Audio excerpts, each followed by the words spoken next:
Welcome to a Cambridge Taipei Language Training Center video. Today we are going to look at what to do if there's a word you don't know in English.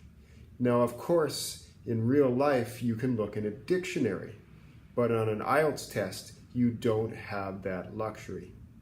But first, a question. How many words are there in the English language? 200,000? 400,000? 800,000? Or over a million? If you guessed over a million, you are correct. So how many words does the average English speaker know? 20,000 to 40,000? 100,000 to 120,000? Or just under a million? You may be surprised to find out that it's A, 20,000 to 40,000. Even the most educated university graduate knows only roughly 40,000 words. It's impossible to learn a million words even if you only speak one language. Even if you could, when you tried to use them, nobody would understand you.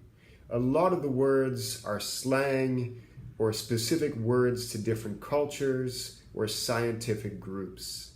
So you're going to have to do what everybody else does in English and try to figure out the word from context. So to do this, you can look at clues for within the sentence. You could also look at the sentence before and after to try to figure out what it means.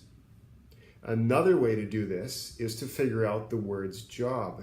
For example, is it a noun? So is it a place or a thing? Is it a verb or is it a doing word? Or is it an adjective or an adverb which describes a verb or a noun? Here is a very good example sentence. Vancouver, which is a large city in Canada, is known for its temperate climate. The city rarely sees snow, but it does rain a lot. If you did not know what the word Vancouver meant, you could figure out that it was a noun, so therefore a thing or a place. If you wanted more information, you could look at the non-defining relative clause, which is the part of the sentence between the commas. This would tell you that it is a large city in Canada. If you were stuck for the meaning of temperate climate, you could look at the next sentence.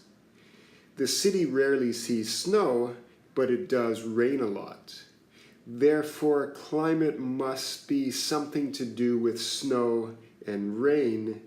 Temperate would mean not extreme, because you can see that it doesn't snow very much. Another way to figure out what a word means is to take a word and break it into smaller pieces. So let's look at this word, for example. This is actually the longest word in the English dictionary. The word is pneumono-ultramicroscopic silicovolcanosis. So here I've broken the word into much smaller parts. I've put the definition of each part next to each segment. So new is to do with air. Mono means one. Ultra means extreme. Microscopic is very small. Silico refers to silicon, which is an element. Volcano is, of course, the erupting mountain. Aniosis is a medical condition.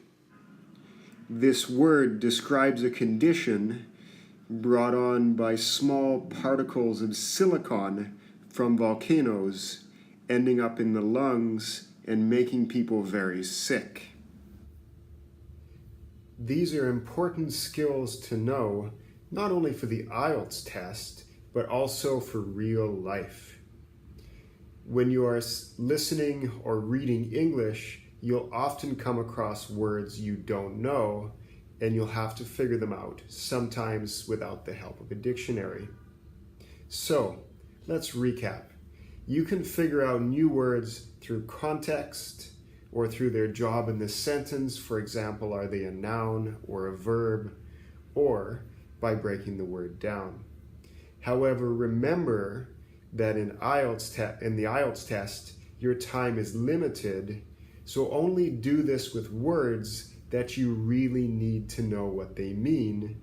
Otherwise, you are wasting your time.